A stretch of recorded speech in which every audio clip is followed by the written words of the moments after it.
Muchas gracias, señora presidenta. Buenos días, buen día. Es un honor encontrarme aquí y que ustedes hayan contado conmigo para expresar una opinión propia y personal e individual. Como verán, me expresaré en castellano, en español, y aunque he seguido con mucha atención y puedo entender en cierta medida el catalán, les rogaría que se dirigieran a mí en el mismo idioma. Cuando comenzamos a hablar del tema de los animales, chocamos casi siempre con el mismo escollo, con cuál es el trato y cuál es incluso el vocabulario que debemos aplicar al tema de las corridas, al tema del toro bravo, de la lidia. Cuando yo defiendo mi posición, lo hago como una mujer sensible al sufrimiento humano y al sufrimiento ajeno, y que se encuentra en cada una de las circunstancias de la vida sintonizada de una manera, creo que bastante común, con el sufrimiento humano y con el sufrimiento animal, con la impotencia, con el dolor físico y con el dolor psicológico.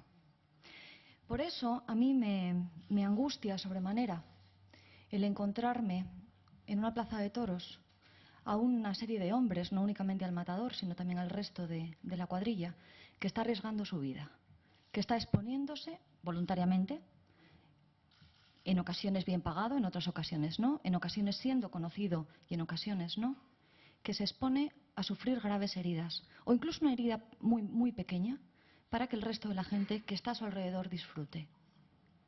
Obviamente la herida no está incluida en el hecho de sufrir o no sufrir. La herida tiene un valor mucho más simbólico, a veces, tanto en el hombre como en el toro, que el que podemos imaginar, pero intentaré abordar eso un poco más tarde. Me angustia, como les digo, la posibilidad de que una persona pierda la vida. Me angustia enormemente también las reacciones del animal. Como alguien que creció en un ámbito claramente rural, en el que conocíamos, por lo tanto, de cerca no solamente a los animales, sino también sus nombres y su carácter, el hecho de que un animal esté sufriendo a lo largo de según qué tiempo, y luego hablaré también del tema del sufrimiento, es algo que me provoca un sufrimiento enorme. Y me resulta incomprensible, por mucho que he intentado dialogar, he intentado emplear la empatía, el hecho de que algunas personas puedan disfrutar con ese espectáculo. Me resulta claramente incomprensible desde el punto de vista emocional, pero también desde el punto de vista racional.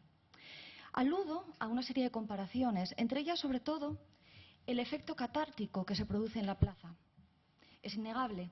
Se estaba hablando antes de la sensibilidad, se estaba hablando de la corriente de energía, del placer, del disfrute que se obtiene frente a toda esa, toda esa visión. Bueno, también se producen otro tipo de espectáculos. Hay una conexión casi intuitiva, visceral, que también fue la base en muchos casos de la tragedia, del teatro, pero que también se observa en cualquier otro espectáculo en el que esté sufriendo un animal. Por ejemplo, hablábamos antes también de las peleas de gallos. Pero también se observa, para mi preocupación, cuando un grupo de muchachas está acosando y acorralando a otra niña y alguien lo graba con el móvil. Esas actitudes, que son también absolutamente atávicas e incomprensibles, no dependen únicamente del enfrentamiento entre la vida y la muerte. La catarsis se produce de muchas otras maneras. En el momento en el que en la tragedia griega se abolió la costumbre muy extendida de que el esclavo que sustituía al actor principal, al actor que debía ser asesinado en el escenario, hubo muchas voces que clamaron que eso mataría el teatro, que mataría la tragedia. Porque la comunicación principal del ser humano en esos momentos estaba basada en la idea del ritual y del ritual sacrificial. Por eso, tanto los animales como los esclavos como los prisioneros eran sacrificados. No estoy comparando ni estoy colocando al mismo nivel a unos y a otros. Estoy hablando de que esa sensación de disfrute, de conexión, se produce en muchos niveles en otros espectáculos muy distintos al de la lidia. Por otro lado, cuando estamos hablando del hecho de encontrarnos en una corrida de toros, estamos hablando de algo totalmente ritualizado, es decir, que en cierta medida nos permite alejarnos a través de la fanfarria, la música, el espectáculo, las vestiduras, es decir, toda la todo el ritual que se está formando, toda la liturgia que ha traído a un gran número de escritores y a un gran número de artistas, nos estamos alejando del hecho principal. Y el hecho principal, como les digo, es esa lucha, ese enfrentamiento que acaba con la muerte de uno de los contendientes en la mayor parte de las ocasiones, salvo en las que se indulta el toro. Es lógico que atraiga efectivamente a mucha gente, e incluso a mucha gente con una sensibilidad artística elevada, lo cual no significa que sean sensibles en cualquier otro campo. Porque principalmente la literatura, pero también todos los otros artes, se basan o se sienten atraídos de una manera muy especial hacia tres características determinadas. Una de ellas es el tratamiento del amor, otra de ellas es el tratamiento de la muerte y otro es el tratamiento de la violencia. Si elimináramos esos tres elementos del arte, prácticamente no nos quedaríamos con arte. Cuando estamos hablando de la muerte, también hablamos de la trascendencia. Cuando hablamos de la violencia, hablamos también de otro tipo de manifestaciones. Pero cuidado, el hecho de que eso sea necesario para que se produzca una obra de arte no significa ni justifica que en la realidad tenga que producirse. Cuando hablamos del mundo taurino, en muchas ocasiones se justifica la permanencia o la pasión que despierta por la que ha despertado en grandes genios de la literatura y del arte. Se suelen citar 3 o 4 nombres comunes: Picasso, Goya, Hemingway, Lorca. No voy a ahondar en la mentalidad ni en lo controvertido y incluso en el trágico fin de varios de ellos. Pero sí que es cierto que eran personas, eran artistas que dentro de la materia creativa que manejaban estaba siempre la fascinación por la muerte y la fascinación por la violencia. El arte sirve precisamente para eso. La literatura sirve precisamente para eso, para jugar al como sí, para de una manera ficticia y de una manera figurada, la ficción, el acercarnos a esa misma catarsis colectiva de la que estaba hablando en este tipo de espectáculo. Decir que, por ejemplo, el acabar con la fiesta de los toros sería cercenar parte de la vida artística es un error. Y es un error que puede ser contrariado de una manera tan clara como la de que hemos crecido rodeados de símbolos religiosos en los que se ve la tortura y se ve el maltrato de distintos santos, distintas vírgenes, por supuesto el propio sacrificio en la cruz de Cristo. Y sin embargo, el hecho de que se hayan producido esas obras artísticas y de que se continúen produciendo no justifica el que nosotros torturemos clavando una cruz, clavando espinas a una persona. El arte funciona de otra manera, señores. No es la realidad. Y, por supuesto que es educativo. Y, por supuesto que lo que está produciendo es una serie de valores determinados. Pero esos valores se apoyan en la vida como excusa. No podemos pretender que determinados actos que podemos cuestionar continúen con la justificación de que durante mucho tiempo han generado maniobras artísticas. Y también podríamos hablar de la arquitectura, es decir, a lo largo de los distintos siglos se han ido habilitando y deshabilitando espacios según cuál era la sensibilidad moral y según eran las necesidades, incluso vitales, de cada uno de sus habitantes. Les hablaba del amor, de la violencia y de la muerte. Yo soy filóloga inglesa, por lo tanto, la obra de los autores de los que estamos tratando aquí, o de los que he mencionado antes, que mejor conozco es la de Hemingway. La obra de Hemingway, que por cierto en mi universidad no abordaba ni muerte en la tarde ni fiesta.